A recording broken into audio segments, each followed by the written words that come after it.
Hi friends, Pandian store serial இன்னும் வரப்போகிற எபிசோட்ஸ்க்கான promo தான் இந்த வீடியோவில் பார்க்க போகிறோம். வாங்க ஃப்ரெண்ட்ஸ் பார்க்கலாம்.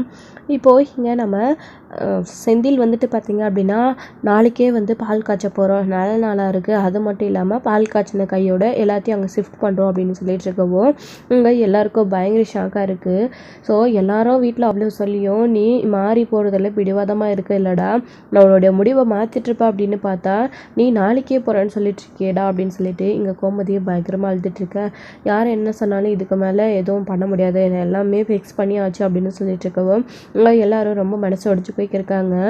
ஏங்க யாரை கேட்டுங்க இதெல்லாம் பண்ணீங்க, எனக்கே தெரியாமல் எப்போ போய் ஜோசியரை பார்த்தீங்க, எப்போ வந்து நாள் ஃபிக்ஸ் பண்ணீங்க, இதெல்லாம் வந்து மீனா கேட்டுட்ருக்கோம். உனக்கு தான் இதில் விருப்பம் இல்லைன்னு சொல்லிட்டேல்ல, அப்போது ஜாதகம் பார்க்க போகணுன்னா மட்டும் நீ வந்துடுவியா, அதான் நானே எல்லாத்தையும் பார்த்துட்டேன் அப்படின்னு சொல்லவும் அதான் துரைக்கு எல்லாமே தெரியும்ல, துரையை பார்த்துட்டு வந்துட்டாருல்ல, இன்னும் என்ன அப்படின்னு சொல்லிட்டு இந்திரா உனக்கு என்ன பண்ணணுமோ நீ என்ன வேணாலும் பண்ணிக்கோ, ஆனால் நாங்கள் யாரும் அங்கே வர போகிறதில்ல, அப்படியே இந்த வீட்டிலேருந்து யாராச்சும் அங்கே போகிறதுக்கு விருப்பப்பட்டால் தாராளமாக போகலாம், நாங்கள் யாரும் தடுக்க மாட்டோம், ஆனால் கண்டிப்பாக நாளைக்கு நான் அங்கே வர போகிறது கிடையாது அப்படின்னு சொல்லிட்டு பாண்டியன் அங்கேருந்து சொல்லிட்டு கிளம்புவோம். நீங்கள் நாளைக்கு வரணும், ஏன் வரமாட்டேன்னு சொல்கிறீங்க அப்படின்னும், நீ தனி கொடுத்துன போகிறது எனக்கு சுத்தமாக பிடிக்கவே இல்லை, வேணான்னு சொன்னாலும் நீ கேட்க போகிறதில்ல, பிடிக்காத இடத்துக்கு நான் எதுக்கு வரணும் அப்படின்னு சொல்லிட்டு அங்கேருந்து கிளம்பி போயிடுறாங்க நம்ம பாண்டியன் வந்துட்டு. அதுக்கப்புறம் கோமதியும் அழுதுட்டுருக்க, என்னடா நீ இப்படி பண்ணுற அப்படின்னு சொல்லிட்டு அதுக்கப்புறம் யார் என்ன சொன்னாலும் கேட்காம அவங்க பாட்டுக்கு வந்து போயிடுறாங்க நம்ம செந்தில் வந்துட்டு. இப்போது கோமதி பயங்கரமாக அழுதுட்ருக்காங்க, அரசி மயில் எல்லாரும் சமாதானப்படுத்திகிட்ருக்காங்க. ஸோ இப்போது அதே மாதிரி நைட் ஆகிடுது. ஸோ யாருமே ஒழுங்காக சாப்பிடாம அவங்க பாட்டுட்ருக்காங்க. ஸோ ராஜி கதிர் வந்துட்டு ட்ராவல்ஸில் இருக்காங்க. ஏன் நீயாச்சும் செந்தில் மாமா கிட்டே சொல்லக்கூடாதா, மாமா தான் பிடிவாதமாக இருக்காருல்ல, அக்காவுக்கு போக விருப்பமே இல்லையா, நான் அக்கா கிட்டே பேசி பார்த்துட்டேன், அக்கா இங்கேருந்து போகிறதுல எனக்கு ரொம்ப கஷ்டமாக இருக்குது அப்படின்னு சொல்லிட்டு இங்கே வந்து நம்ம ராஜி வந்து கதிர்கிட்ட பேசிகிட்டு இருக்கவும், இங்கே பாரு இது அவங்கவுங்களுடைய முடிவு, அவங்கவுங்க எடுக்கட்டும், நம்ம எதுக்கு அப்படின்னு சொல்லிட்டு இங்கே வந்து கேட்டுட்டு இருக்கவும், இங்கே பாரு இந்த வீட்டை விட்டு போகிறேன்னு சொல்கிறாங்க, இந்த வீட்டை விட்டு போயிட்டா எல்லாரும் ரொம்ப கஷ்டப்படுவாங்கல்ல, இங்கே பாரு நீ என்ன செந்தில் மாமாவுக்கு சப்போர்ட் பண்ணி பேசிகிட்டு இருக்க அப்படின்னு சொல்லிட்டு சொல்லவும், இங்கே பாரு அதான் நான் சொல்லிட்டேன்ல, இது அண்ணனுடைய விருப்பம், அண்ணன் தனியாக போனதான் சந்தோஷமாக இருப்பான் அப்படின்னு நினைக்கிது, இதில் நாம் என்ன பண்ண முடியும், அவரும் அவங்கவுங்க விருப்பப்படியே விட்டுறணும் இல்லை அப்படின்னு சொல்லிட்டு இங்கே வந்து கதிர் வந்து சொல்லிட்டு இருக்கவும், அப்போது நாளைக்கே நீயும் உனக்கும் ஏதாச்சும் யோசனை தோணுன்னா நீ இப்படி தான் பண்ணுவியா அப்படின்னு சொல்லிட்டு கேட்கவும், சேச்சே நான் எதுக்கு இப்படிலாம் பண்ண போகிறேன், நான்லாம் வீட்டை விட்டு போக மாட்டேன் அப்படின்னு சொல்லிட்டு இருக்காங்க. அப்போது செந்தில் மாமாவை மட்டும் ஏன் போக விடுறா, தடுக்கலாம்ல அப்படின்னு சொல்லிட்டு, அண்ணன் யார் சொன்னாலும் கேட்க போகிறது கிடையாது, தனியாக போனால் தான் அதுக்கு சந்தோஷம்னு அது நினைக்குது, அதனால் அவங்க போயிட்டு போட்டோம், ஆனால் எனக்கு இந்த வீட்டை விட்டு போகிற ஐடியாலாம் இல்லை, இந்த வீட்டிலேயே நான் சந்தோஷமாக நிம்மதியாக தான் இருக்கேன் அப்படின்னு சொல்லிட்டு இங்கே வந்து கதிர் சொல்லிட்டு இருக்கவும், நீ கரெக்டாக யோசிக்கிற, செந்தில் மாமா ஏன் இப்படி யோசிக்கிறாரு அப்படின்னு சொல்லிட்டு இவங்க 2 பேரும் வருத்தப்பட்டு பேசிகிட்டு இருக்காங்க. ஸோ மீனா ஆஃபீஸ்க்கு கிளம்பி போகிறாங்க. ஸோ போயிட்டு வரும்போது பாண்டியனை பார்த்து பேசுகிறாங்க, இதில் என்னுடைய பங்கு எதுவுமே இல்லை மாமா, நீங்கள் என் மேலே கோவப்படாதீங்க, நான் எவ்வளோ தடவை அவர்கிட்ட சொல்லி பார்த்துட்டேன், ஆனால் அவர் என்கிட்ட சண்டை பிரச்சனை மட்டும்தான் பண்ணுறாரு தவிர இந்த முடிவை மாற்றிக்க மாட்டேன்றாரு, என்னை மன்னிச்சிடுங்க மாமா அப்படின்னு சொல்லவும், விடுப்பா அவன் பிடிவாதமாக இருக்கிறான்னு நல்லாவே தெரியுது, இதில் உன்னுடைய தப்பு இல்லைன்னு எனக்கு நல்லாவே என்னால் புரிஞ்சுக்க முடியுது அப்படின்னு சொல்லிட்டு இங்கே வந்து பேசிட்டு, சரிங்க மாமா அப்புறம் நாளைக்கு நீங்கள் பால் காய்ச்ச வர மாட்டீங்களா அப்படின்னு சொல்லிட்டு இருக்கவோ, எப்படிப்பா மீனா வர சொல்கிறேன், எந்த முகத்தை வச்சுக்கிட்டாங்க வர சொல்கிறேன்னு சொல்லவும், இல்லைங்க மாமா எனக்காக வச்சு வரலாம்ல, நான் அங்கே போகிறதுல உங்களுக்கு கஷ்டமாக இருக்காதா, அவர் தான் அங்கே போகணுன்னு ஆசைப்பட்றாரு, நானும் அவர் கூட போய் அங்கே சேர்ந்து இருக்க போகிறேன்ல மாமா, என்னுடைய நல்லதுக்காக என்ன ஆசீர்வதிக்கிறதுக்காக வச்சு நீங்கள் அங்கே வரலாம்ல மாமா அப்படின்னு சொல்லிட்டு இங்கே மீனா வந்து கேட்கவும், நீங்கள் பாண்டியனுக்கு என்ன பதில் சொல்கிறதுனே தெரியல, என்ன மீனா இப்படி ஒரு இக்கட்டான சூழ்நிலை என்னை நிறுத்துறீ அப்படின்னு சொல்லிட்டு, ப்ளீஸ் மாமா நாளைக்கு அத்தையை கூட்டிகிட்டு வீட்டில் எல்லாருமா நீங்கள் அங்கே வரணும், பிடிக்கலனாலையும் அங்கே வந்து எனக்காக நீங்கள் எல்லோரும் நிற்கணும் மாமா அப்படின்னு சொல்லிட்டு இங்கே வந்து சொல்லிகிட்ருக்காங்க. எப்படிப்பா இது அப்படின்னு சொல்லிட்டு, ப்ளீஸ் மாமா அப்படின்னு சொல்லிட்டு மீனா சொல்லவும், சரிப்பா உனக்காக வரேன் அப்படின்னு சொல்லிட்டு இங்கே பாண்டியன் சொல்லிடுறாங்க. ஸோ இப்போது இங்கே அதுக்கப்புறம் சொல்லிக்கிட்டு பாண்டியனும் கிளம்பி போயிடுறாங்க. இந்த பிள்ளை வந்து அவனை கல்யாணம் பண்ணிக்கிட்டு, பாவம் இந்த பிள்ளை வேறு எங்கேயாச்சும் கல்யாணம் பண்ணிக்கிட்டு போயிருந்தா சந்தோஷமாக இருக்கும், அவனை கல்யாணம் போயிட்டு நிம்மதி இல்லாமல் இந்த பிள்ளை இவ்வளோ கஷ்டப்படுது, இந்த வீட்டுக்கு வந்ததுலேருந்து இந்த பிள்ளை இவ்வளோ கஷ்டப்பட்டு இந்த வீட்டுக்காக உழைக்குது. ஸோ எங்கேருந்தோ அந்த பிள்ளை கூட வீட்டுக்காக நினச்சி பண்ணுது. இவன் இருக்கானே, இவன் கொஞ்சம் கூட புரிஞ்சிக்கவே இல்லை. என்னுடைய வயிற்றுலையா பிறந்தான் இவன், அந்த பிள்ளையை கூட்டிகிட்டு போய் எப்படியெல்லாம் தனியாக கஷ்டப்படுத்த போகிறானோ தெரியலையே அப்படின்னு சொல்லிட்டு இங்கே நம்ம பாண்டியன் ஒரு பக்கம் நினச்சிட்டு அவர் பாட்டுக்கு திரும்பி மீனாவை பார்த்துக்கிட்டே போயிட்டுருக்காரு.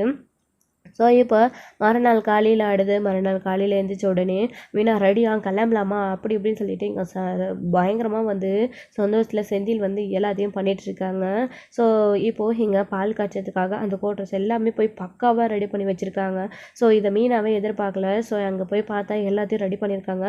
இதெல்லாம் நீங்கள் எப்போ ரெடி பண்ணீங்க அப்படின்னு சொல்லிட்டு, அதெல்லாம் நான் வீட்டில் சொன்னேன் இல்லையா, அப்போவே நேற்றே நாள் நல்லா இருக்குது அப்படின்ன உடனே எல்லாமே ரெடி பண்ணியாச்சு ஆளுங்களை வச்சு அப்படின்னு சொல்லவும், இதுக்கெல்லாம் காசு எதுங்க, இதெல்லாம் எப்படிங்க செலவு பண்ணீங்க அப்படின்னு சொல்லவும், எல்லாம் நான் ஏற்பாடு பண்ணிட்டேன், நான் பார்த்துக்கிறேன் அப்படின்னு சொல்லிட்டு இருக்காங்க.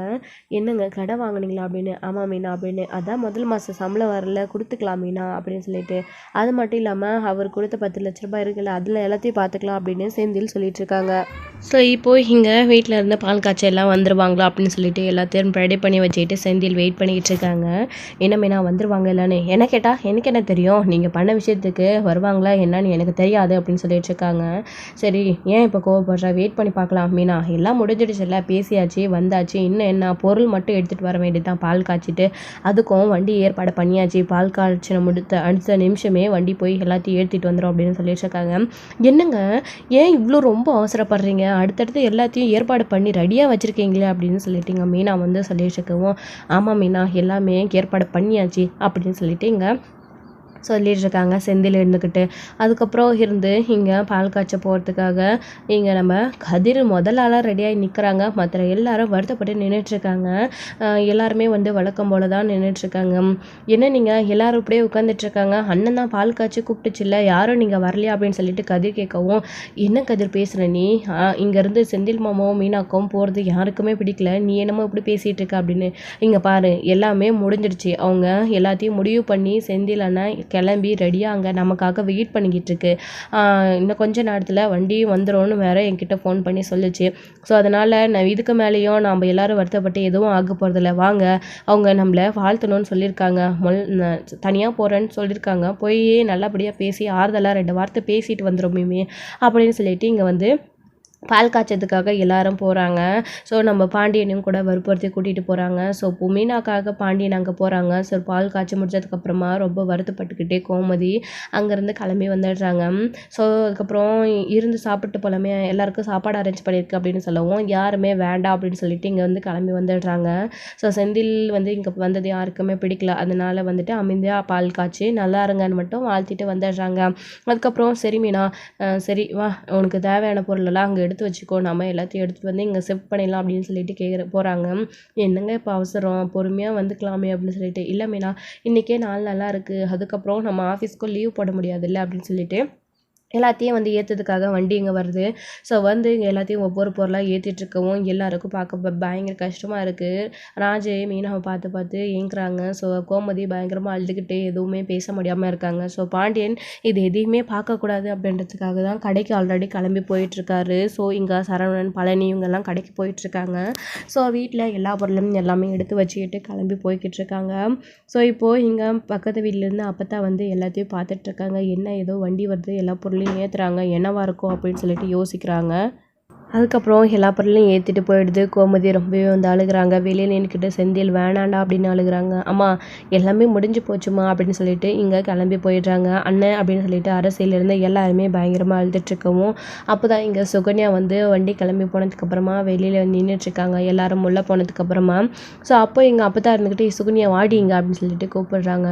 என்னடி என்ன எல்லா பொருளெல்லாம் ஏற்றுறாங்க அப்படின்னு சொன்ன உடனே, இப்போது இங்கே உள்ளே போயிட்டு பேசிக்கலாம் வாங்க, ரொம்ப டயர்டாக இருக்குது அப்படின்னு சொல்லிட்டு இங்கே வந்து உட்காரவும், என்னடி எல்லாரும் ரெடியாக ஆகிட்டு எங்கேயோ காலையிலே போயிட்டு வந்தீங்க, பார்த்தா இவ்வளோ மேக்கப்பில் இருக்க, இப்போ ஏதோ பொருளெல்லாம் எடுத்துகிட்டு போகிறாங்க, கோமதி வேற ரொம்ப வருத்தப்படுறா என்னன்னு சொல்லிட்டு விசாரிக்கிறாங்க. அப்போ தான் இங்கே உங்களுக்கு விஷயமே தெரியாதா, பக்கத்து வீட்டில் இருந்துக்கிட்டு என்ன தான் தெரிஞ்சுக்கிறீங்களோ அப்படின்னு சொல்லிட்டு இங்கே வந்து சொல்லிகிட்ருக்காங்க. சுகன்யா இருந்துக்கிட்டு விஷயத்த சொல்லடி அப்படின்னு சொல்லவும், வீட்டில் எல்லாருமே இருக்காங்க. குமரவேல், சக்திவேல், முத்துவேல், வடிவு எல்லாருமே இருக்காங்க. ஸோ அப்போ தான் வந்துட்டு கதிர் அதாவது செந்திலுக்கு வந்துட்டு மீனாவுடைய ஆஃபீஸில் குவார்ட்டர்ஸ் கொடுத்துருக்காங்க. அங்கே போகணுன்னு செந்தில் தம்பி முடிவு பண்ணி மீனாவை அங்கே தனி கொடுத்தனும் கூட்டிகிட்டு போகுது அப்படின்னு உடனே ஷாக் ஆகிடுது. அப்பத்தாக்கு என்னடி சொல்கிற நீ அப்படின்னு சொல்லிட்டு, ஆமாம் அப்படின்னு சொல்லிட்டு, என்னடி இந்த வீட்டில் என்னடி குறை, எதுக்கு செந்தில் தனியாக போகிறேன்னு சொல்கிறான் அப்படின்னு சொல்லிட்டு இங்கே வந்து வடிவம் மாறி கேட்டுட்ருக்காங்க. அது என்னமோ தெரியல, இங்கே அவருக்கு ப்ரைவேசி எல்லாம் அவங்க அப்பாவை அவருக்கு சுத்தமாக பிடிக்காது. இவர் பாண்டியனை பண்ணுற ஒவ்வொரு விஷயமும் செந்தில் சந்திவுக்கு சுத்தமாக பிடிக்கல. அதனால தான் தனி கொடுத்தனம் போகணுன்னு முடிவு பண்ணி யார் பேச்சையும் கேட்காம வீட்டில் பெரிய கலவரமே விடுச்சு ஒரு வழியாக 2 பேரும் தனி கொடுத்தனம் போயிட்டாங்க.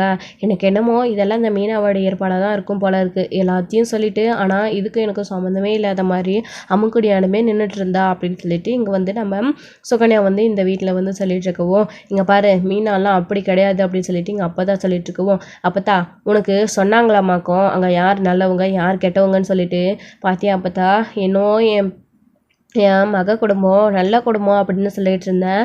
பாத்தியா அந்த பாண்டியன் குடும்பத்திலேருந்து ஒவ்வொன்றா வெளியில் போகுது. அடுத்து இன்னும் யாராச்சும் போக்குறதுக்கு வாய்ப்பு இருக்குது. இப்போ தான் எனக்கு பார்க்கவே சந்தோஷமாக இருக்குது. அந்த குடும்பம் இப்போ கண் கலங்கி நிற்கும்ல, தான் பெத்த பிள்ளை வேறு வீட்டுக்கு போகுது தனியாக அப்படின்னு.